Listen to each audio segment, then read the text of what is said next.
뉴욕 증시는 유럽 주요 은행에 대한 자산 건전성 문제가 다시 부각돼 1% 넘게 급락했습니다. 특히 금융주의 하락폭이 컸습니다. 신한금융지주 제일교포 사회이사가 신상훈 사장에 대한 해임 추진을 반대하고 나서면서 사태가 새 국면을 맞고 있습니다. 이번 주 열릴 예정이었던 이사회 개최 시기도 다시금 조정될 전망입니다. 장바구니 물가로 불리는 생활 물가 품목 가운데 75%가량인 114개가 지난달 가격이 오른 것으로 조사됐습니다. 정부가 모레 2차 저출산 대책을 내놓습니다. 육아휴직 급여를 월 100만 원 한도 안에서 출산 전 임금의 40%까지 높이는 방안이 담길 것으로 보입니다.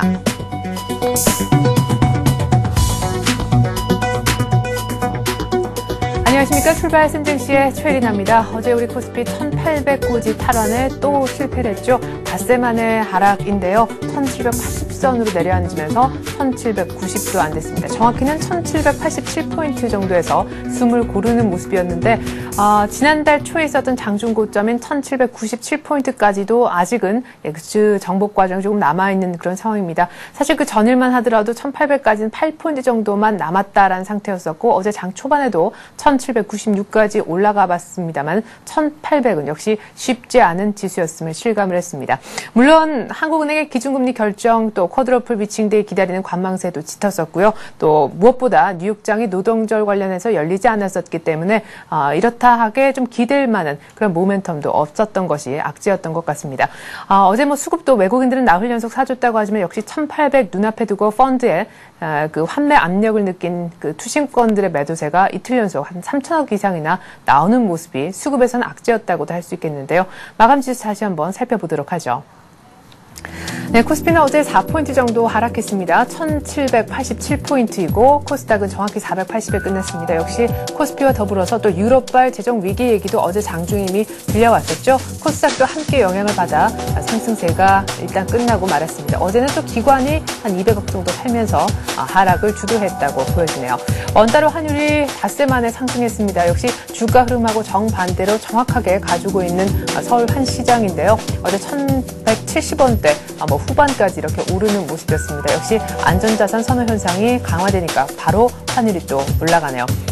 아시아 증시도 역시 영향을 받을 수밖에 없었고 이 같은 아시아 증시 마감에 또한 우리 장중에는 흔들리는 모습이 나올 수밖에 없었습니다. 볼 것이 뉴욕이 열리지 않은 탓에 아시아 증시밖에 없었기 때문인데요. 일본 니케이가 우리하고 행보를 똑같이 하고 있습니다. 니케이도 어제 닷새 만에 하락을 해서 결국 꼬리를 내린 모습이었고 중국 상해종합지수는 또한 산업 생산이 조금 둔화될 수 있다 이런 전망까지 겹치면서 장중 내내 별로 힘이 없다가 결국에도 약보합으로 마감되고 말았습니다. 자, 노동절 잘 쉬고 짠 하고 열린 뉴욕 증시 그러나 짠 하고 내리고 말았습니다. 마감 한번 보실까요? 네, 다우가 한 1% 100포인트 이상 빠지는 그런 모습이었는데 노동부가 내는 고용보고서 때문에 큰 폭으로 상승한 것에 거의 되돌림이었습니다. 증시 전문가들은 유럽발 재정 위기는 새로운 악재가 아니며 사실상 그 전일의 급등분에 따른 그런 시원스러운 조정을 기다렸다가 유럽에서 핑계를 찾은 것일 뿐이다라는 분석을 내놓고 있습니다. 자, 그러면 우리는 그런 이유로 인해서 내린 뉴욕의 또 핑계거리를 찾을까요? 지금부터는 이 같은 변수들 기억하면서 전략을 세우겠습니다.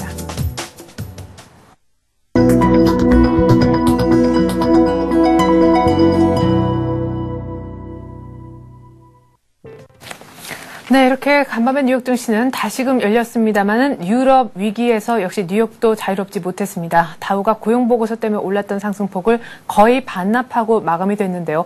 오늘 우리 장 1800도전에도 역시 내일 이벤트데이에 앞서 먼저 약간의 그런 커다란 바람이 일지 않을까 예상이 되고 있습니다. 보다 자세하게 전망 들어보는 시간 가질 텐데요. 이트레이드 증권 이프로팀의 김병수 실장과 함께하겠습니다. 안녕하세요. 네, 안녕하십니까. 네, 자 코스피가 닷새 만에 어제 조금 하락을 했습니다. 숨고르기를 했는데 역시 1800이 참 쉽지 않은 지수구나 이런 생각을 했습니다. 그래도 유럽발 위기 얘기가 좀 들렸지만 뉴욕만 잘 버텨준다면 오늘 그러니까 내일은 괜찮을 거야 이런 생각을 했었는데 역시 뉴욕이 좀 떨어지는 바람에 오늘 영향권에 들어갈 것 같아요. 네네. 네, 지수적인 측면에서 어떤 전망을 좀 먼저 간단하게 들어보죠.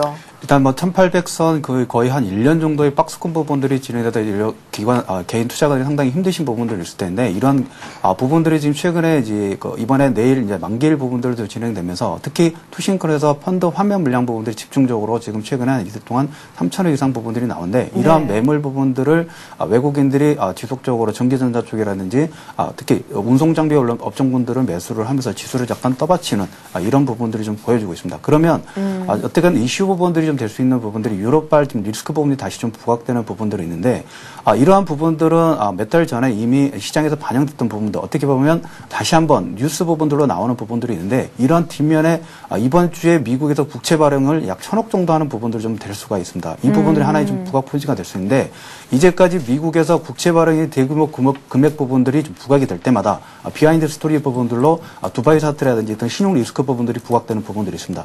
미국 같은 경우에도 향후에도 국채 발행이 성공적으로 진행되느냐 이 부분이 어떻게 보면 미국 경제 부분들을 일으킬 수 있는 가장 큰 키포인트가 되기 때문에 물론 유럽발 리스크 부분들 이 부분들로 하락폭들이 반응됐지만 이 뒷면에는 한 번 더 저가 매수 찬스로 한번 접근할 수 있는 이런 기회가 되지 않을까 볼 수가 있겠고요. 더불어서 지금 글로벌 트렌드 부분들을 좀 말씀드릴 수 있는데 유럽뿐만 아니라 일본, 미국까지도 재정 지출 부분들, 추가적인 부양책 부분들을 진행을 하는 이런 부분들을 될 수 있는데 이러한 부분들은 글로벌 시장 부분들의 유동성을 추가적으로 공급하는 가장 큰 키포인트가 될 수 있다. 이 부분들 좀 말씀을 좀 드리고자 합니다.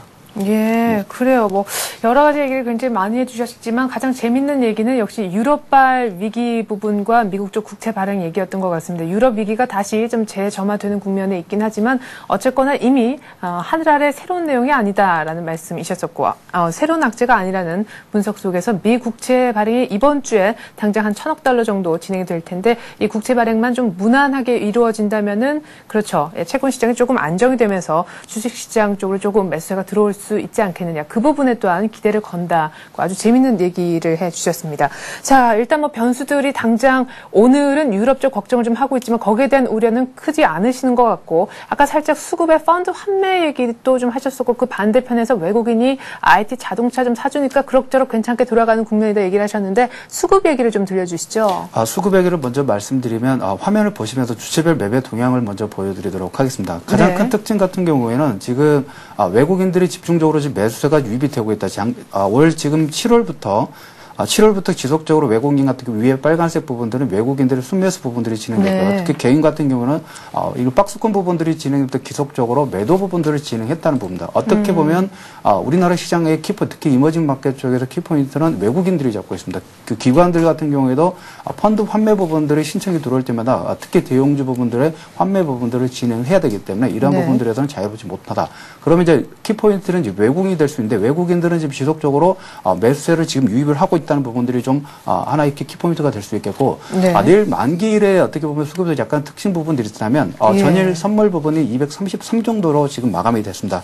물론 이제 이 부분들은 금일 매매 형태에 따라서 이 추정치 부분들이 다소 변동될 수 있는 부분들이 있는데 외국인들 선물 합성 같은 경우에는 지금 전일 종가가 233인데 236.5 약 1800선 정도 이상 올라갈 경우에는 손실 구간으로 접근할 수가 있습니다. 이 부분들은 개인들의 포지션 같은 경우는 236점 그 1800선 아래 구간에서는 손실 구간으로 지금 추정치가 지금 나오고 있습니다. 이러한 부분들은 뭐냐면 내일 만기일이기 때문에 다소 이 순간까지는 내일 만기일까지는 지수가 1800선을 올라가기보다는 그 밑에 가격대에서 개인들의 손실폭들을 확대할 가능성 부분들을 높다는 이러한 부분으로 접근할 수 있는 부분들이 있겠고 물론 이제 이러한 부분들로 만기일까지는 다소 위축되는 부분들이 있겠지만 이제 7월과 8월 2, 4분기 실적 시즌이 끝나면서 이제 3, 4분기 실적 부분들에 대한 9월 중순부터는 3, 4분기 실적 부분들에 대한 기대감 부분들이 좀 부각될 수 있는 부분들이 있겠고 이제 경제 선행주도 특히 중국의 PMI 지수라든지 지난주에 미국의 제조업 관련된 지표 부분들이 점차적으로 다소 느린 부분이긴 하지만 점차적으로 살아나고 있다는 부분들이 향후 이머징 마켓 글로벌 시장에서 유동성 생기는 부분과 실적 부분들을 내고 있는 이머징 마켓 쪽으로의 유동성 부분들 저가 매수 부분들로 좀 들어올 수 있는 부분들이 좀 있겠고 지금 섹터 부분들로 이제 관심 가는 부분들이 이제 보험 섹터라든지 전일 상승 부분들이 강하게 했던 철강 섹터, 자동차 섹터 부분들이 있는데 중국 내수 소비주도 여전히 관심권에 있고요. 이번 주에 삼성생명이 코스피 200 부분들의 편입이 됩니다. 내일 금통위의 금리 인상 부분들이 진행될 경우에 보험 관련 업종분들 추가적인 상승 모멘텀이 될 수 있겠고 코스피 200에 삼성생명이 상장이 200이 편입되면서 이러한 부분들로 기관 쪽에서의 수급 부분도 좀 다소 여유롭게 좀 들어올 수 있는 부분들이 좀 생길 수 있기 때문에 이러한 관련 섹터 부분도 한번 관심을 두시고 접근을 하셔도 되지 않을까 이렇게 좀 말씀을 좀 드리도록 하겠습니다. 네, 뭐 일단은 9월 중순 그리고 말 정도에는 3분기 실적에 대한 가시화가 조금은 이제 보여질 테기 때문에 그 실적들 그리고 중국의 조금 개선되는 지표들 보니까 아마 이머징 쪽 그러니까 우리도 포함이 되죠. 이쪽에 유동성들이 많아져서 실적하고 유동성에 기대서 조금 9월달 한 중후반 들어서 조금 가주는 장의 모습이 나올 것이다. 이렇게 큰 그림에서 얘기도 해주셨었고 당장 내일에 있는 두 변수에 대해서도 간단하게 언급해 주셨는데 만기일 자체 부담은 조금 예고를 해 주신 바 있고 금통에 대해서는 관련해서 금리 인상이 기대되고 있어서 보험주 보자고 얘기를 하셨습니다. 삼성생명 언급도 하셨는데요. 금리 인상이 거의 지금 된다 쪽에 역시 시나리오를 갖고 계신 것 같은데 금리 인상이 되면 역시 지난 7월에 그랬던 것처럼 금리 인상에도 불구하고 역시 뭐 경기 자신감 해석으로 증시 상승 이런 시나리오로 보시는 거네요. 네, 그렇습니다. 이 금리 인상 부분들은 이미 최근에 이제 발표 부분들을 보면 IMF에서도 한국 경쟁 성장률 부분들을 이제 상향 조치를 했습니다. 이런 부분들은 물론 이제 금통위 부분이 자율적으로 결정하는 부분들인데 이제까지 트렌드로 보면 외신 쪽에서 먼저 이러한 분위기를 먼저 만들어주는 경향들이 좀 있습니다. 그래서 물론 이제 금리 인상 부분들 보합이라든지 금리 인상 부분들이 어떻게 부분들이 진행될지는 다소 미확실한 부분이지만 금리 인상 부분은 다소 부정적인 내용보다는 이제 글로벌 경기 부분들에서 한국 시장이 그만큼 위치 부분들이 격상되고 있다는 그 부분 하나의 반증 부분으로 볼 수 있는 그러한 측면을 좀 보고 있는 편입니다. 예. 자, 그러면 지수 얘기로 좀 돌아가서요. 우리 코스피 차트도 좀 보고 싶고요, 다시. 이제 유럽발 다 악재가 알려져 있다고 하지만 분명 디폴트 얘기도 나오고 또 더블딥 얘기 또 유럽까지 여러 가지 좀 시장의 변수들이 하나 더 알려져 있는 변수이긴 하지만 더 늘어난 꼴이 됐다라는 생각이 좀 아쉽기도 한데 그러면 당장 만기일 부담은 있다고 하셨고 금통이 좀 좋게 보시고 이게 이제 혼재돼 있는 것이 목요일장, 바로 내일장이 될 텐데요. 그럼 이번 주 자체에 1800은 역시 조금 어렵게 되는 것인지 그럼에도 괜찮을 거라 보시는 건지 차트를 좀 분석을 해 주시죠. 일단 기술적 분석상을 이제 차트를 보면서 말씀을 좀 드리기 전에 조금 전에 말씀드렸던 것처럼 물론 이제 추정치기는 합니다. 추정치기는 하지만 선물 부분들 합성 물론 이제 만기일이기 때문에 외국인들이라든지 개인의 포지션이 어떻게 진행되느냐에 따라서 이번한 변수 부분들 손익 구간에 이 손익 구간이 결정되기 때문에 조금 전에 말씀드렸던 것처럼 236, 약 1800선 정도는 돌파되기가 약간 어렵지 않을까 이런 부분을 좀 볼 수 있겠고 전일 이제 유럽발 리스크 부분도 좀 부각되는데 특히 지금 국내 투자 같은 경우에도 특히 외국에서 외신 쪽에서 나는 리스크 부분 상당히 좀 민감합니다. 이런 부분들은 금요일 오전장의 선물 부분들 아마 매도 부분들 개인 창고 쪽에서 약간 강하게 나오지 않을까 이런 부분들로 좀 볼 수 있는데 이러한 부분들로 차트를 보시면서 지금 1800선 부분들 최근에 거의 한 3번 이상 부분들을 계속 돌파 파동 부분들을 진행하는 와중에도 계속 어떤 추가적인 성장 모멘텀 부분들을 수급 부분들을 가지고 있지 못하면서 계속 밀리는 부분들이 좀 있습니다. 그렇다면 이제 신용 리스크 부분들이 좀 부각되는 부분들에서 다소 밀리는 부분들이 있다면 지수 하단 부분으로 약 1770선 정도까지는 하단 폭도를 좀 잡아두시고 이 정도 가격 정도의 하락폭이 됐을 때는 금융주 쪽에서 증권이라든지 조금 전에 말씀드렸던 보험 섹터 부분들 쪽으로도 저가 매수세로 좀 접근을 하셔도 되지 않을까 이렇게 말씀을 좀 드리도록 하겠습니다. 네, 그래요. 이제 아까 뭐 내수주, 중국주도 얘기했었고요. 금리 인상 관련해서 보험주, 또 저가 메리트까지 만약 지수가 좀 빠져서 생긴다면은 지수적인 측면에서 언급하자면 한 1770선대 정도에서는 조금 담아주는 그런 얘기를 해주셨습니다. 그럼 어제 급등했었던 또 최근 들어서 조금 올라와주고 있는 IT 자동차도 있지만 철강에 대한 의견을 여쭤보지 않을 수가 없습니다. 일단 뭐 어제 중국 관련해서 여러 가지 호재성 재료가 나오기도 했었지만 워낙 많이 빠졌었는데 이것이 잘 타이밍이 두 박자가 잘 맞아서 어제 폭발적으로 올라간 것이다. 이런 분석들이 많더라고요. 물론 마찬가지입니다. 지금 중국발 어떻게 보면 이제 중국에서 이제 구조조정 부분들이 철강 섹터 부분도 구조조정 부분들이 한 달 정도 전에 이런 부분들이 반영이 됐는데 물론 이제 이 부분에서 이제 시장이 이렇게 강하게 반등하는 이유 같은 경우에는 예전에 이런 철강 섹터 부분의 구조조정 부분들을 언급을 했을 때 이러한 부분들이 진행되지 않았었습니다. 그런 부분들에 대한 실망 부분들이 좀 진행됐는데 이러한 부분들이 이제 실질적으로 구조조정 부분들이 진행되면서 철강 섹터 부분들이 강하게 좀 반등을 해준 부분들이 있습니다. 이러한 부분들은 중국 경기 부분들 제가 말씀을 말씀을 좀 드렸는데요. 네네. 지금 어떻게 보면 이제 중국 경기 선행지수 부분들이 반등을 하느냐 안 하느냐 이 부분들이 어떻게 보면 글로벌 시장계, 글로벌 투자자들이 가장 큰 관심을 좀 두고 있는 부분들이 좀 될 수 있습니다. 네. 이러한 구조조정을 통해서 조금 전에 말씀드렸던 지금 뭐 도시화라든지 그다음에 건설, 중국 PMI 관련된 제조업 관련된 부분들이 지수 부분들이 상향하고 있기 때문에 그 부분들의 전방 산업이 지금 상향 쪽으로 조금씩 터닝하는 부분들이 있기도 후방 산업인 철강 부분에 대한 철강 섹터 부분에 대한 메리트 부분들은 저가 메리트와 수급적인 메리트 부분들은 여전히 매력적인 부분이라 좀 말씀 좀 드릴 수 있겠습니다. 예. 자, 철강 쪽 역시 중국주의 하나로서 중국 모멘텀 기대해서 조금 더 갈 수 있다라고 긍정적으로 보시는 것 같습니다. 모멘텀도 있고 또 싼 가격에 수급이 붙는다면 더욱 그러하겠죠. 자, 말씀하신 뉘앙스로 봤을 때 오늘 보험주 종목 하나 갖고 오신 것도 같은데 글쎄 아까 내수주라는 광범위한 언급도 하셨어서 오늘 엣지 종목 어떤 것인지 궁금합니다. 종목군으로는 이제 보험 섹터 부분들 좀 관심 부분들이 있는데, 예. 이번 약간 개별 종목 쪽으로 내수 종목군도 영향이 있는 인터넷 관련주인 NHN을 말씀 좀 드리려고 가지고 와봤습니다. 네, 그래요. NHN 뭐 오버추어하고 빠이빠이 결별했다 그래서 그 효과 때문에 그날 큰 폭으로 올랐는데 그 뒤로 또 약간의 조정이 있는 것도 같고 그래요. 네, 오버추어 이제 결별 부분들이 좀 진행되면서 단기적으로 상승 부분들에 대해서 거의 상승폭들을 반납하는 조정 부분들로 좀 진행이 되는데 네. 이 부분들 오버추어와 결별을 하면서 단기적인 부분들 비용 부분들이 좀 증가될 게 하기 때문에 NHN의 단기적인 수급적인 부분에서 약간 될 수 있는 부분들이 있습니다. 하지만 이 부분들 자체 그 자회사 부분들로 진행이 하다 보면 예전에 수수료 부분들을 납품했던 부분들이 NHN의 본질적인 매출 부분들로 진행이 될 수 있겠고 네. 다른 측면으로 말씀을 드리자면 무선 데이터 통신 부분 특히 무선 스마트폰 시장이 열리면서 무선 데이터 부분이 상당히 강하게 이렇게 지금 증가를 하고 있습니다. NHN 같은 경우 여러분들이 알다시피 유선 시장에서 플랫폼 부분에서 거의 부동의 1위 부분들을 좀 진행을 하고 있는데 네. 이러한 부분들이 지금 광고, 유선 시장의 광고 부분들이 모바일 시장으로 지금 급격하게 지금 증가를 하고 있습니다. 그렇다면 어떤 그 플랫폼 시장에서 NHN과 다음 서로 지금 다음에서는 로드뷰 서비스라는 부분들로 어떻게 보면 강점 부분들을 진행했는데 네. NHN 같은 경우에는 개인 검색 광고 서비스와 부분과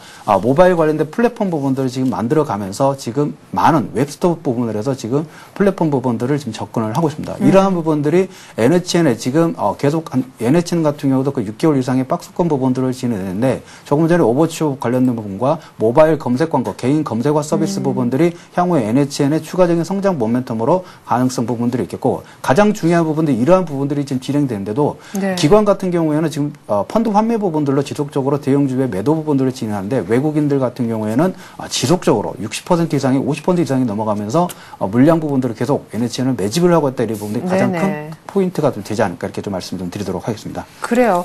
자, 오버추어 뭐 관련해서도 그때 외국인들이 굉장히 많이 사준 걸로 알고 있는데 최근 들어서 외국인들이 또 꾸준히 담아주고 있기도 합니다. 지금 약간 조정받았을 때 오히려 모멘텀을 갖고 있기 때문에 좀 사면 좋지 않을까 싶은데 현재 가격이 어느 정도까지 조정을 받아왔나요? 전일 지금 오버추어 관련돼서 20만 원까지 상승을 해서 다시 19만 원 정도까지 지금 하락 부분들을 좀 보였는데 차트를 네. 보면서 좀 설명을 좀 드리도록 하겠습니다.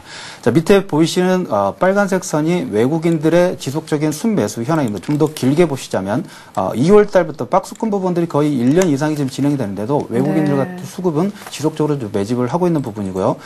지금 현재 가격이 지금 19만 원 정도 지금 20만 원에서 조정을 받고 좀 밀리는 부분들이 있습니다. 거래량 없이 좀 밀리는 부분들이 있기 때문에 네. 매수 부분들은 약 19만 원 정도에 접근을 하시고 단기적인 목표가 중기적인 단기와 중기 부분 모두 가능하지 않을까 이렇게 보고 있는데 네. 20만 2천 원 정도까지 설정을 해드리겠고요. 손절가는 18만 7천 원 정도로 설정을 하시면서 단기적으로 접근을 하셔도 되지 않을까 이렇게 추천을 좀 드리도록 하겠습니다. 네, 그래요. 오늘은 NHN이라는 인터넷 관련 종목 한번 얘기를 들어봤습니다. 단기적으로 거의 7월달 전 고점 정도까지 일단 가격 상승을 예상을 하시는 것 같네요. 이트레이드 증권 2프로팀의 김병수 실장이었습니다. 말씀 잘 들었습니다. 네, 감사합니다.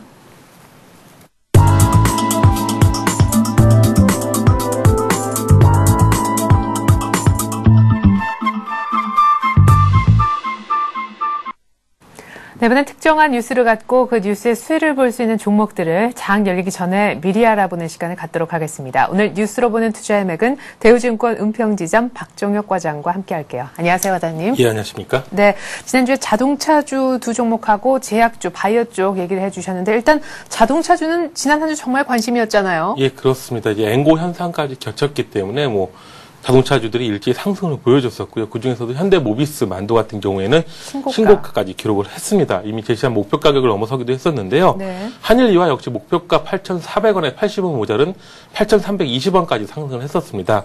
앞으로도 자동차주 관련해서는 엔고 현상도 그렇고 이번에 한미 페루 FTA 관련해서도 그렇고 지속적으로 관심이 필요할 것으로 보입니다. 바이오 코리아 역시 그 동아제약이 목표가인 14만 원을 넘어서 화요일 날 신고가를 기록했습니다. 14만 6,500원까지 상승을 하고 이제 하락을 했는데요. 이 하락한 원인은 슈퍼 항생제 관련 임상 실험이 진행 중인데 지금 일본, 인도에서 유행하고 있는 슈퍼 박테리아하고는 다르다고 해서 하락을 좀 보였습니다. 하지만 지속적인 관심이 필요하지 않나 생각이 되고요. 셀트리온 같은 경우는 진짜 지난주에 추천을 드리고 나서 월요일까지 매일같이 상승하는 모습을 보였는데 화요일 어저께 좀 음봉이 좀 길었습니다. 따라서 음봉 길이가 긴 만큼 꼬리가 달리는가를 확인을 하고 결정을 하시는 것이 좋을 것 같습니다. 네, 이렇게 해서 지난주 현대모비스, 한일이와 동아제약 그리고 셀트리온에 대한 간단한 점검까지 한번 들어보았습니다. 오늘 새롭게 얘기 나눠볼 뉴스 어떤 건지 공개해 주시죠. 예, 오늘은 화장품 한류에 대해서 말씀을 좀 드리겠습니다. 그 한류 열풍을 타고 국산 화장품 수출이 활기를 띠고 있다고 합니다. 이에 따라 화장품 연간 수출액이 처음으로 4억 달러를 넘어설 것으로 기대가 되고 있습니다. 6일 관세청에 따르면 상반기 화장품 수출액이 2억 4천만 달러로 전년 같은 기간에 비해 38.7% 늘었다고 합니다. 이 같은 실적은 최근 6년간 상반기를 기준으로 최고 수준이라고 하는데요. 올해 처음으로 연간 수출액이 4억 달러를 돌파하지 않을까라고 생각이 되고 있습니다.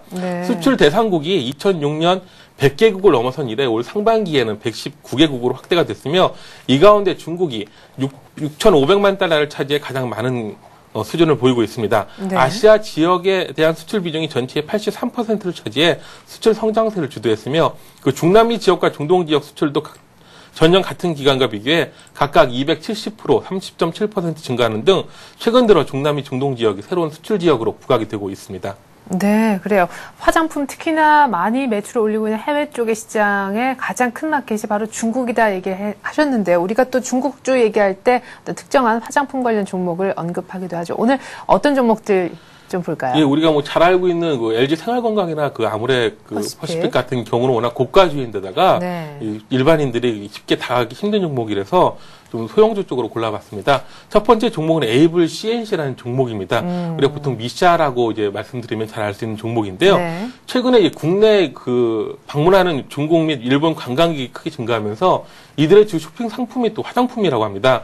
미사가 2007년 출시한 그 비비크림이 있는데 빨강 비비라고 불리는 겁니다. 이 빨강 비비라고 불리는 비비크림이 지난해만 300만 개 이상 팔리면서 그 히트 상품으로 등극이 됐습니다. 또 일본인 관광객들이 그 비비크림 열풍을 주도해 한류 화장품으로 지금 분류가 되고 있는데요. 그 미샤 명동 매장에서는 이 제품 하나로 매출의 80%를 올리고 있다고 합니다.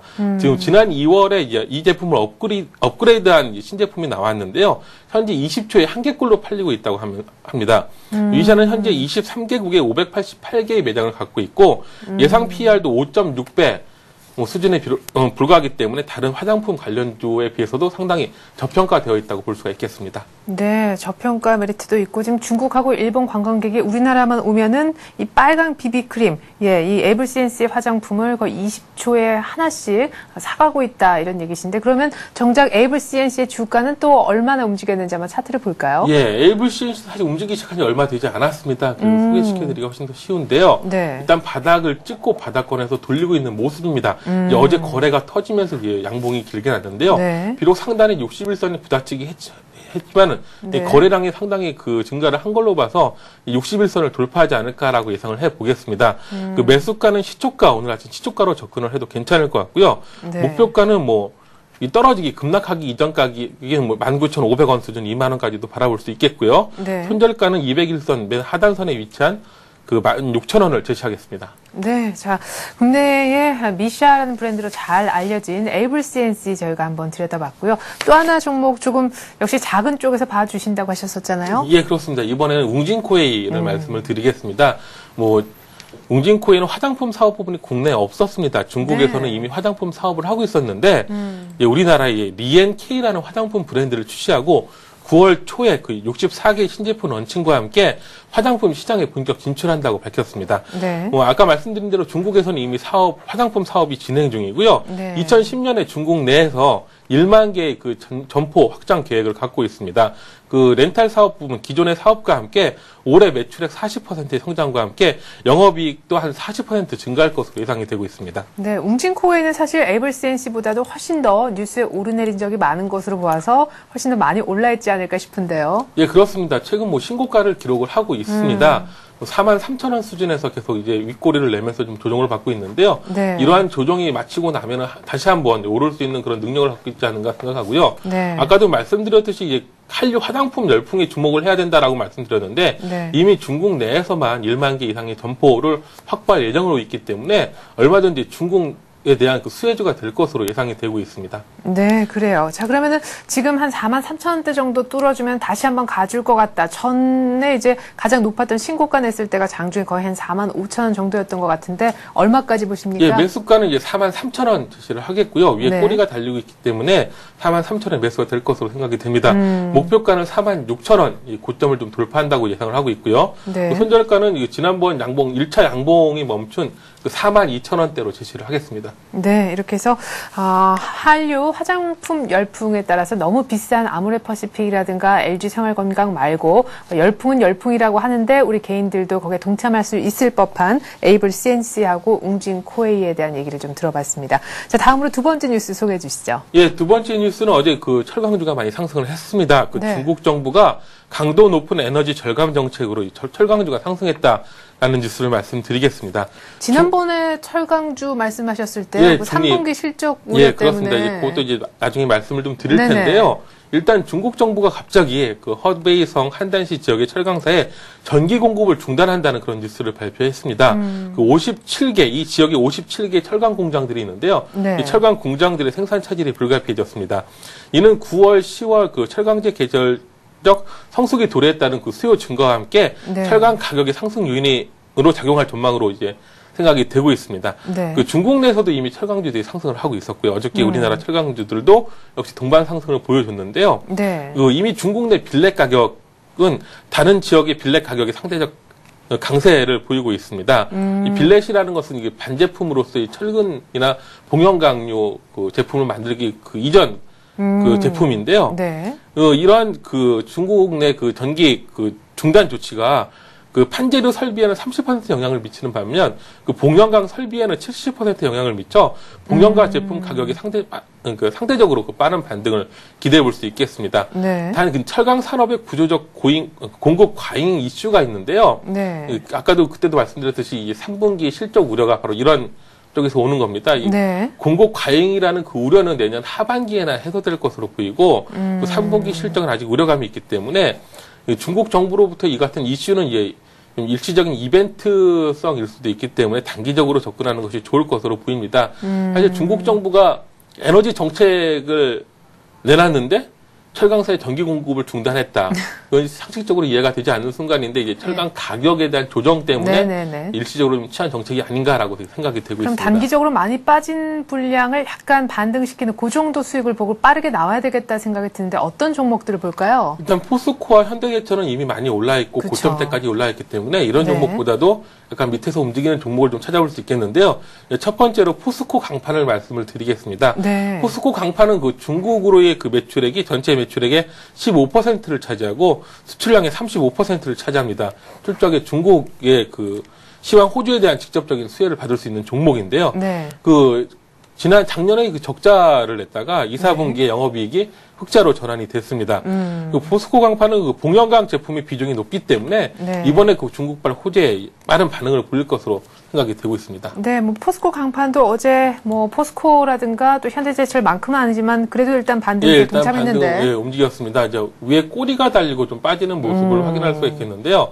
이러한 꼬리는 다시 메꿔지지 않을까라고 예측이 됩니다. 네. 그 목표 매수가는 3만 원 부근에서 매수를 한번 해보시고요. 네. 그 목표가는 3만 3천 원.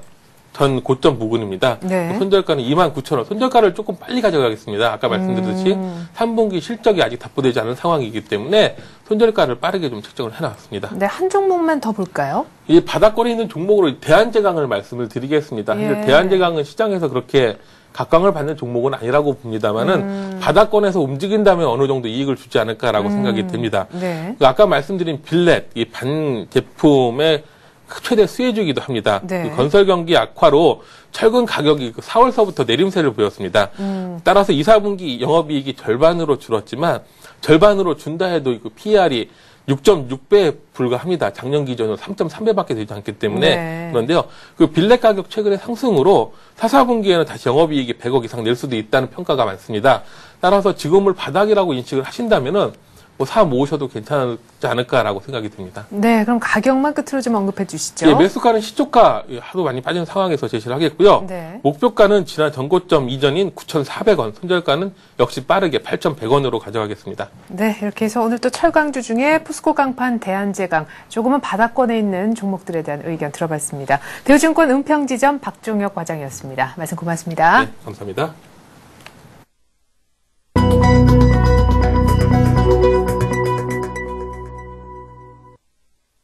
네, 9월 8일 수요일 우리 장도 이제 막 열렸습니다. 뉴욕 증시가 노동절 잘 쉬고 난 다음에 열렸을 때 큰 폭으로 하락했지요. 유럽 은행들에 대한 건전성 우려가 다시금 불거졌기 때문인데 익숙한 악재지만 일단 뉴욕이 빠진 상황에서 우리도 1,800에 대한 부담도 안고 있습니다. 오늘 아침은 참 강할 수 없겠다 싶은데 얼마나 빠지면서 출발하고 있는지가 관건입니다. 시초가 분석해드리죠. 네, 현재 지수는 1780에서 출발합니다. 마이너스 7포인트고요. 코스닥은 480에 살짝 깨진 약보합권입니다. 양시장 모두 충격이 크진 않은 듯 보여집니다. 당장 삼성전자가 78만 원 유지하면서 소폭의 조정을 받고 있고요. 포스코가 어제 4%, 5% 이렇게 큰 폭으로 올랐었는데요. 50만 원은 역시 유지가 되면서 50만 2천 원 정도의 약간의 아주 자연스러운 소화 과정만 거치고 있습니다. 현대차도 역시 어제에 이어서 아주 소폭의 조정이 이어지는 모습. LG화학도 약보합권이며 삼성생명 역시 마찬가지입니다. 모비스가 오히려 조금 신고가를 터치를 했었던 종목들의 경우에는 1% 정도 제법 괜찮은 아주 많은 그런 조정이 나오고 있는데요. 현대중공업도 약보합, 일단 약보합권에 파란불 켜진 종목들이 더 많은 것을 알 수가 있습니다. 지난 지주도 일단 CEO 리스크가 어느 정도 진정이 됐고 앞으로 더 빠지면은 추가적으로는 매수해야 된다라는 크레딧 스위스의 그 리포트가 오늘 아침 나오기도 했었지만 어쨌거나 사태가 매일매일 달라지고 있는 와중에 오늘 아침 1% 이상 더 빠지는 모습입니다. 어제 아주 소폭의 반등 이후에 다시금 재차 더 많이 빠지는 신한지주이고요. KB금융도 일단 덩달아 모습이 안 좋은데 오늘 이렇게 은행주가 빠지는 것은 신한지주의 어떤 그런 개별적인 얘기보다는 전반적으로 미국, 유럽의 스트레스 테스트에 대한 그런 불신이 있기 때문에 뉴욕에서도 유럽에서 금융주가 많이 빠졌고 우리도 이래저래 일단 심리적으로는 영향권에 들기 때문이 아닌가 싶습니다. 한국전력은 오늘 반등 주고 있지만 반등해서 겨우 29,000원이고요. 지주회사 LG, LG전자도 모두 마이너스권입니다. LG전자는 앞으로도 뭐 좋아질 확률이 거의 없다라는 또 더 부정적인 리포트가 오늘 아침에 나오면서 98,000원대까지 깨지고 있습니다. 기아차도 1% 가까운 조정을 보여주고 있는데요. 그래도 33,000원이 유지가 되면서 상당히 견고한 모습. 그러나 쉽게 박스권을 또 뚫고 올라가지 못하는 모습입니다. LG 디스플레이도 1% 이상의 1.5%가량의 적지 않은 조정을 또한 받으면서 35,900원까지 내려왔고요. 하이닉스도 역시 다시금 21,000원대로 복귀를 했습니다. 오늘 1.8% 조금 많이 빠진다는 느낌도 듭니다. SK에너지가 반등 주고 있는 가운데 거의 많은 종목들이 역시 약보합권, 신세계, KT가 오늘도 1% 이상 빠지네요. 우리금융, 현대제철도 어제 5% 이상 조정받았는데 조정받았다라고 하지만 철강주들은 오늘 포스코도 그렇고 현대제철도 그렇고 그렇게 많은 폭의 조정은 아닌 듯 싶습니다. 삼성화재도 약보합이고요. 삼성전기도 역시 1% 조금 못 되지만 조정받으면서 겨우 한 12만 원 정도 유지가 되고 있습니다. 오늘 OCI는 약간 플러스가 들어오지만 지금 막 지수는 1780이 깨졌습니다. 네. 1,800 얘기하다가 1,790선도 안 되다가 지금 다시 1,780까지 깨진 시점입니다. 이번 주 1,800에 대한 전망이 있어 왔는데 다시금 유럽 얘기마저 나오면서 1,800의 꿈은 멀어지는 건지 일단 당장 출발 상황 분석부터 들어보도록 하겠습니다. 현대증권 배성혁 연구원 한번 만나보죠. 안녕하세요. 예, 안녕하세요. 네, 유럽발 악재 익숙한 재료이긴 하지만 뉴욕에 일단 반응한 상황에서 우리도 아침에 강할 수는 없는 것 같은데 결국 좀 우려했지만 또 소폭이긴 하지만 외국인들이 일단 팔고 출발하네요. 예, 일단 전일 미국 시장과 유럽 시장이 유럽 스트레스 테스트에 대한 그런 신뢰성 문제가 다시 부각되면서 조정을 받았고요. 그에 따라서 금일 국내 시장도 약세 출발을 보이고 있습니다. 예, 전일까지 외국인들이 약 4거래일 연속 순매수를 했는데요. 금일 장 초반 다소 매도 출발로 시작하는 양상이고 업종 전반이 하락세를 보이고 있지만 뚜렷하게 낙폭이 큰 업종은 없고 일단은 단기적으로 박스권 상단에 진입한 이후에 조정 압력이 커진 상황에서 악재가 부각되면서 조정을 받고는 있지만 전반적으로 지난주에 WD 우려가 완화되었다라는 점에서 조정의 압력은 크지 않을 것으로 보고 있습니다. 네. 자, 그러면은 다시 유럽발 악재가 터졌지만 익숙한 재료이기 때문에 그 충격은 크지 않을 것이다. 이런 의견이신 건가요? 예, 그렇습니다. 어제 전반적으로 그리스 증시가 3% 정도의 급락세를 보이기는 했지만 네. 독일과 영국 등 주요 증시는 0.6%대의 하락에 그치는 모습이었고요. 기타 위험 지표로 볼 수 있는 리보 금리라든가 뭐 그런 측면들은 상대적으로 좀 양호한 흐름을 보였습니다. 그래서 전반적으로 유럽발 위기가 다시 재부각될 가능성은 크지 않다고 보이고요. 지난번 이제 유럽 재정위기가 크게 부각되었던 시점 이후에 주요 독일의 산업 생산이라든가 IFO 지수라든가 전반적인 유럽 매크로 지표들이 양호한 흐름을 보이고 있기 때문에 네. 이번 다시 이제 유럽 문제들이 부각이 되고는 있지만 시장에 미치는 충격은 제한적일 것으로 예상하고 있습니다. 예. 자, 그렇다면 하락폭도 역시나 제한적일 것이다. 이런 말씀이신데 그러면 다시 재차 얼마나 또한 탄력 있게 올라갈 수 있는 문제도 한번 생각을 좀 해봐야 될 것 같습니다. 일단 이래저래 사실은 어제 올라갔어야 되는데 못 오르면서 이번 주 1800이 좀 어려워지는 거 아닌가. 1800이 이번 주는 좀 어렵고 추석 전 정도에는 가능할 것이다. 이런 시나리오로 살짝 조금 보수적인 시각도 있는 것 같습니다. 1800 여전히 유럽발 악재가 크게 타격을 주지 않는다면 가능하다 이렇게 보시는지요? 예, 일단 뭐 단기적으로는 어제 이제 미국에서 오바마 대통령이 이제 추가적인 정책을 발표했는데요. 예, 그럼에도 불구하고 일단은 단기 상승에 대한 부담과 유럽발 악재 때문에 일단 시장이 다소 좀 밀리는 상황이었습니다.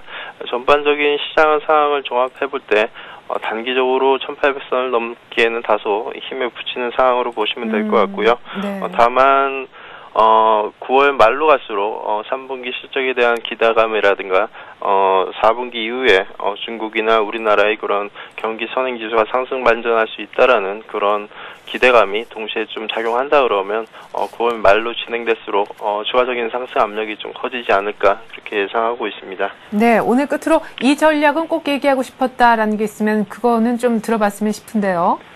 예, 시장의 흐름이 전반적으로 계속해서 시장의 악재를 계속해서 이겨가는 그런 상황이 진행되고 있고요. 네. 기술적으로도 지수의 흐름이 계속해서 저점을 높여가는 과정이 진행되고 있기 때문에 국내 증시 그런 전반적인 밸류에이션 매력과 글로벌 경기 회복세를 감안한다 그러면 1800 돌파는 일단 뭐 계속해서 시간의 문제로 보시면 될 것 같고요. 네. 그에 따라서 일시적인 뭐 유럽발 문제라든가 이런 악재들로 위해서 지수가 단기적인 충격은 있을 수는 있겠지만 1800 돌파의 가능성은 계속해서 시간이 갈수록 유효하다고 보시면 될 것 같습니다. 그래서 뭐 지수 조정 시마다 업종 대표주에 대한 관심이 계속해서 유효할 것으로 보이고요. 일단은 뭐 단기적인 시각에서는 박스권 상단에 진입한 시점에서 기관의 그런 펀드 매물이 일단 나오고 있는 상황이기 때문에 아무래도 단기적으로는 기관이 매수하는 종목군으로 일시적인 매물 공백이 나올 수 있는 만큼 단기적인 관점에서는 기관이 매수하는 종목군으로 좀 관심을 가질 필요가 있다고 보고 있습니다. 네, 상단의 박스권에 지금 진입을 하면서 펀드 환매 압력을 느낀 기관이 또 대량 매도 물량을 내놓을 수도 있기 때문에 기관이 사는 종목에 붙으면 그래도 그 매도에 따른 타격은 안 입지 않겠느냐 이런 전망이셨습니다. 단기적인 트레이딩 관점에서 기관 매수 종목에 관심 얘기를 하셨습니다. 현대증권 배성영 연구원이었습니다. 고맙습니다. 예, 감사합니다. 네, 자 계속해서 채권 시장하고 외환 시장 한번 분위기를 보겠습니다. 먼저 외환 보고 채권 순서대로 한번 짚어볼 텐데요. NH투자선물의 전소영 연구원 만나겠습니다. 안녕하세요. 네, 안녕하세요. 네, 어제 원달러 환율이 닷새 만에 반등했는데 역시 유럽 얘기가 나오니까 안전자산 선호가 좀 불거졌던 것 같습니다. 오늘 여기에서 이미 1180원 뚫었다는 얘기가 있는데 오늘 얼마에 출발하고 있는지 여기부터 정리해 주시죠. 예, 오늘 달러원 환율은 이제 전일보다 3원 20전 상승한 1180원에 거래가 된 후 현재는 이제 78원 선에서 거래가 진행이 되고 있습니다. 예, 일단 어제는 5거래일 만에 상승 반전이 했는데요. 1170원대 초반 레벨이 일단 부담이 되고 있었던 상황에서 글로벌 금융시장에서 유로존의 은행권 우려가 재점화되면서 리스크 회피 성향을 자극했고 결국에 이제 환율 상승 모멘텀으로 작용을 했습니다. 그리고 이제 코스피도 상승 출발을 했지만 이제 하락 마감하면서 달러원 환율의 매수 심리를 자극한 경향이 있었습니다. 그래서 어제 환율은 이제 5원 60전 상승한 1176원 80전에 마감을 했습니다. 네. 자, 원달러 환율이 어제 오르긴 올랐지만 추가적인 상승 모멘텀이 역시 부족하다. 이런 전망들이 있었는데 다시금 이렇게 유럽발 재정 위기가 일단은 뭐 익숙한 재료이긴 합니다만 다시 불거지니까 오늘은 또 상승 압력을 좀 받지 않을까 이런 생각도 듭니다. 일단 유로 쪽을 보니까요. 유로가 급락을 했더라고요. 역시 유럽발 재정 위기에서 유로가 민감할 수밖에 없는데 앞으로 이 달러 유로 쪽을 좀 지켜봐야 되는지요? 예, 그렇습니다. 일단 계속해서 이제 유로존 위기가 나올 때마다 우리 환율도 유로달러 환율에 영향을 받을 수밖에 없는데요. 네. 어제 유로달러가 이제 원비기상 하락하면서 1.26달러 초반에서 이제 지지가 되고 있는 양상입니다. 그래서 지금 현재 아시아 거래에서 유로달러가 조금 상승한 영향으로 달러원 환율이 이제 80원 선을 이제 저항 삼아 계속해서 이제 하단 테스트에 나서고 있는 모습인데요. 오늘은 당국의 개입 경계감과 더불어서 이제 유로존 우려 때문에 1170원 내에 바닥권을 확인을 한 모습이고요. 네. 이동평균선도 이 레벨 안에서 이제 수렴 과정이 진행이 되면서 1170원에서 이제 1200원 사이 레인지 인식은 더욱더 견고해질 것으로 예상이 됩니다. 그리고 이제 유로존 재정 우려와 그리고 미국의 더블딥 우려가 이미 나온 것이지만 심리가 이제 취약한 시장에 미치는 파급력은 예상보다 이제 클 가능성도 고려를 해야 되고요. 네. 하지만 이제 반대로 똑같은 재료이지만 미국이나 유럽 당국의 대응도 즉각적으로 나오고 있는 상황이기 때문에 결국에는 이제 글로벌리 시장과 당국의 힘 겨루기에서 누가 승리하느냐 이런 싸움이 될 것으로 예상이 됩니다. 그리고 오늘 달러원 환율은 1180원 공방이 예상이 되지만요. 5일 이평선과 20일 이평선 사이에서의 레인지 등락이 예상이 됩니다. 네. 자, 그리고 역시 금통위를 불과 이틀 앞두고 채권 시장은 숨을 죽이지 않겠느냐 이렇게 생각했는데 오히려 정말 강세를 띄어서 깜짝 놀라지 않았나 싶습니다. 외국인들의 그 선물 사주는 규모도 그렇게 크지 않았는데 역시 조정이 있을 것이다라는 레벨 부담 때문이라도 이런 생각을 모두 뒤엎고 강세를 보였었는데 역시 수급이 우선이다 하는 생각이 듭니다. 어제 채권 시장 정리해 주시고요. 이제 금통위가 바로 내일 D-1인데 금통위 전망도 곁들여 주시죠. 예, 일단 금통위 경계감에도 불구하고 꾸준한 저가 매수가 있다는 걸 확인을 했고요. 네. 낮아진 레벨에 적응을 하면서 3.7%가 높아 보이는 상황이었습니다. 네. 게다가 이제 국채 선물도 20일 이평선까지 내려오면서 이 레벨에서 지지 여부가 관건이었었는데 결국엔 이제 외국인 매수로 지지를 받고 상승하면서 112선을 재차 돌파하면서 마감을 했고요. 어제는 이제 112.08로 25틱이나 상승하며 마감했고 국고 3년물은 6bp 하락한 3.63%에 마감을 했습니다. 네. 그리고 오늘은 유로존 위기로 미국채 금리가 급락한 영향으로 112.15에 시작을 하고 있습니다. 금통위에 대해서는 이제 지난주부터 계속 말씀을 드렸는데요. 결국에는 계속 이제 금리 동결 쪽으로 저는 이제 보고 있는 상황입니다. 네. 하지만 이제 시장에서는 금리 인상과 동결 전망이 이제 팽팽히 맞서고 있는 상황이고요. 오늘은 결국 이제 상황을 지켜보면서 레인지 등락이 좀 불가피해질 것으로 예상이 됩니다만, 글로벌 악재에 민감해지고 있다는 것은 채권 시장에는 계속적으로 우호적인 재료로 작용을 할 것으로 예상이 됩니다.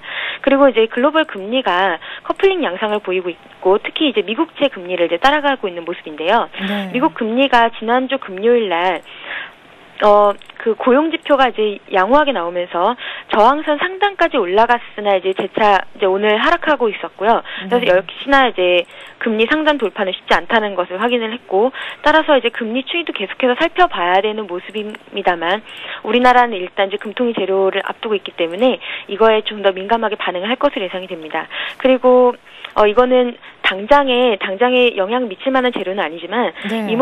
김중수 총재가 계속해서 글로벌 경제에서 이머징 국가와 선진 국가의 디커플링이 이어질 것이다라는 언급을 계속해서 하고 있는데요. 네. 그리고 한국 경제가 회복세가 생각보다 빠르기는 합니다만, 어제 이제 발표된 이제 CDS 6개월간의 거래량을 확인을 했는데, 한국의 CDS 거래량이 8위에 랭킹이 되었습니다. 네. 이런 것들은 당장에 어쨌든 CDS 거래량이 많다는 것은 우호적인 재료는 아니고, 그리고 이제 아시아 국가 중에서 100bp가 넘는 국가들이 많지가 않습니다만, 이제 우리나라가 얼마 전부터 다시 100bp를 넘어섰습니다. CDS 프리미엄이. 네. 이런 것들도 외국인 채권 매수가 증가하고 있는 상황에서 CDS 프리미엄이 높아지고 있다는 점은 한 번쯤 생각해 봐야 될 재료라는 생각입니다. 네, 아주 길게 채권 시장에 또한 영향을 미칠 만한 그런 재료까지 분석을 아주 자세히 잘 들었습니다. NH투자선물 리서치센터에 있는 전소영 연구원이었습니다. 고맙습니다. 네, 감사합니다.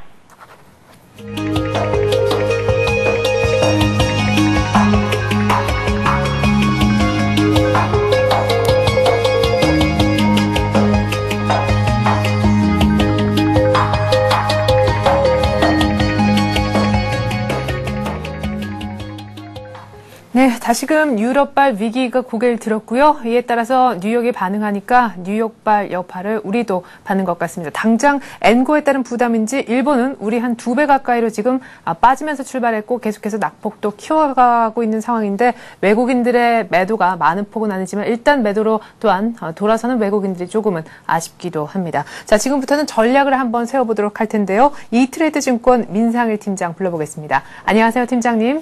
네, 안녕하세요. 네, 이렇게 저렇게 해서 또 1,800이 안 되는 건지요?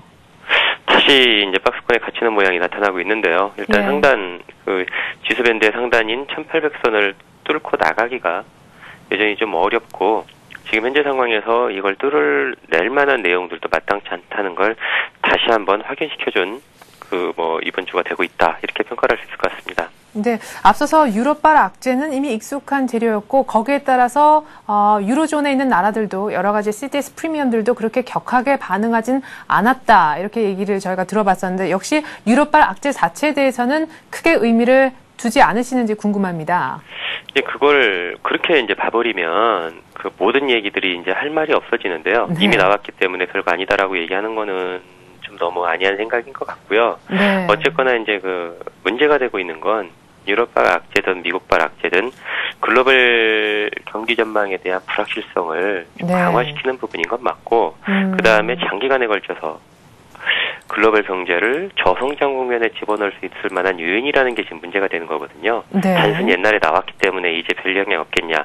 하루 이틀 얘기할 때는 그럴 수도 있겠습니다만은 지금 우리가 1,800선을 계속해서 못 넘는 이유 중에 하나는 글로벌 경제가 장기적으로 저성장 국면에 진입을 한다는데 미국은 긍정적으로 봤던 사람들까지도 최근에는 시각이 미국 경제에 대해서 고민하는 쪽으로 이동을 하고 있다는데 과연 우리 증시가 추세적인 상승을 이어갈 수 있을지에 대한 고민이 지금 있는 거거든요. 네. 그러니까 이제 경기 판단도 마찬가지고 주식시장도 마찬가지고 상황에 대해서 명확하지가 않다는 게 가장 큰 문제가 되고 있습니다. 그렇기 때문에 지금은 재료를 바라볼 때 이미 나왔기 때문에 이게 별 영향이 있겠냐 아니면 새로운 이게 나왔기 때문에 좀 더 좋아지지 않겠냐라기보다는 미래 전망의 불확실성을 뭘 가지고 줄여줄 수 있을지가 결국은 지수의 상단을 뚫고 나가는 요인이 될 거다라고 보고 있어요. 그래서 하단을 얘기할 때는 말씀하셨던 여러 가지 제가 먼저 말했던 이런 요인들이 이러해서 덜 빠지지 않겠냐 얘기할 수 있겠지만은 지금 현재 상황이라면은 그것보다는 뚫고 갈 수 있을지가 지금 지수대에서는 또 문제가 되거든요. 그러니까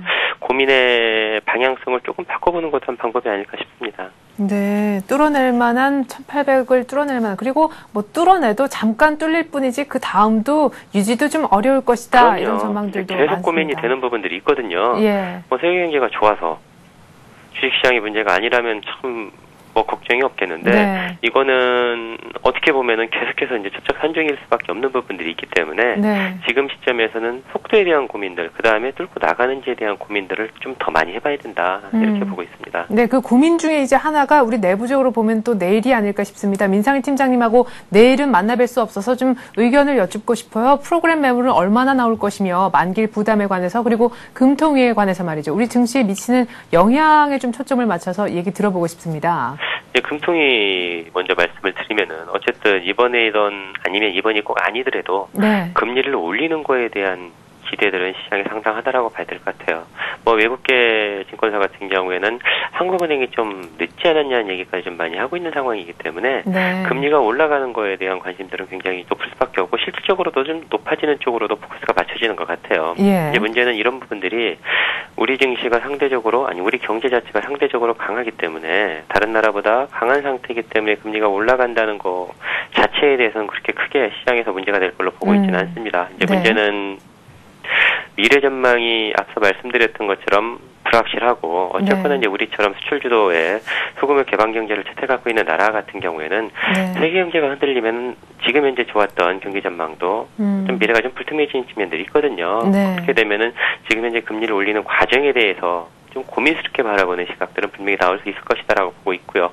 이런 부분들이 금통위를 전후로 해서 긍정적인 얘기뿐만이 아니라 부정적인 얘기를 동시에 동반할 가능성이 높기 때문에 시장이 주는 효과는 글쎄요, 뭐 플러스 마이너스를 말하기는 좀 어렵지만은 그렇게 크게 도움이 되지는 어떤 방식이든 않을 걸로 보고 있습니다. 어떻게 보면 딜레마죠. 네. 유지해 나갈 수도 없고 올리기도 어려운 상황이 아닌가라고 생각을 하고 있고요. 네. 그다음에 말씀하셨던 만기일 같은 경우에는 만기일이 문제가 되는 경우는 이런 때라고 생각을 하고 있습니다. 네. 그 주식시장의 수요가 탄탄하지가 않아요. 외국인에게 기대고 있는 상황인데 네네. 이런 상황에서 만기일을 맞게 되면 이제 문제가 되는 것들은 수요가 탄탄하지 않기 때문에 변동성이 커질 수밖에 없거든요.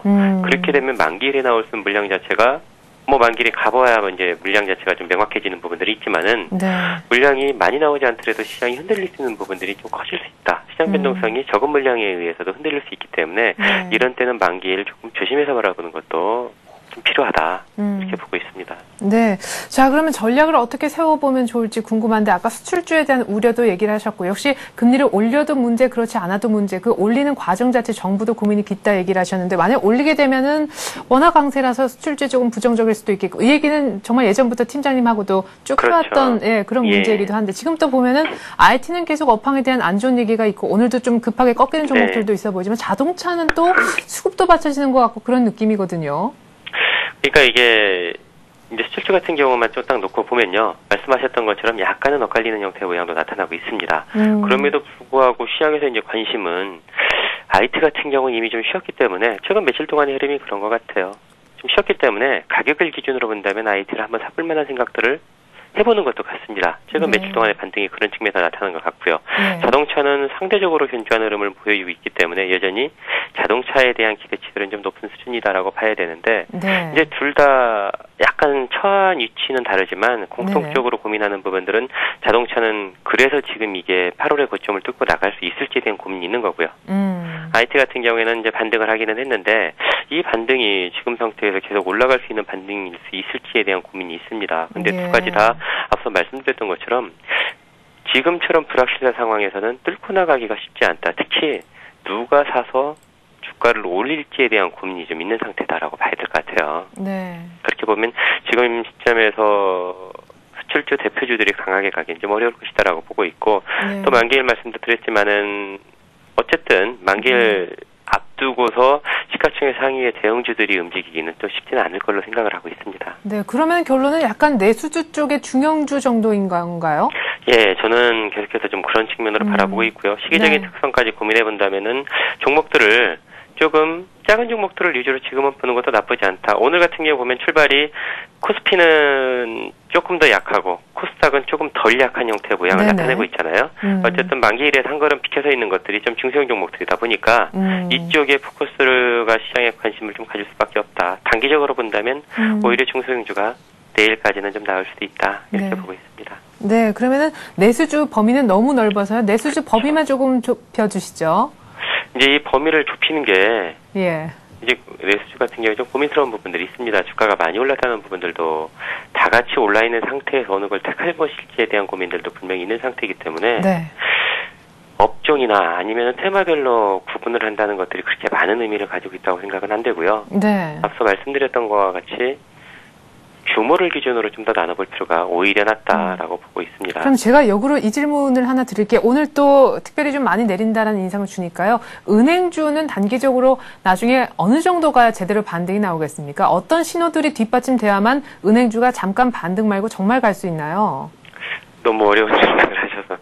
지금 은행주 같은 경우에는 내부적인 문제들도 있는 상태이기 때문에 상당히 좀 어렵다라고 봐야죠. 그게 해소가 되는 상태가 먼저 와야 되는데 글쎄요. 시간은 좀 걸리지 않을까라고 생각을 하고 있습니다. 네. 은행주에 대해서는 그때 좀 괜찮게 보는 전망들도 역시 중장기적으로 긍정적이다 이랬었는데 은행주는 이래저래 좀 쉽게 올라올 그런 어떤 끈앞풀을 못 잡고 있는 것 같습니다. 그래요. 이렇게 해서 오늘 전략까지 함께 자세히 들어봤습니다. 이트레이드 증권 민상일 팀장이었습니다. 팀장님 고맙습니다. 네. 고맙습니다. 고맙습니다. 네.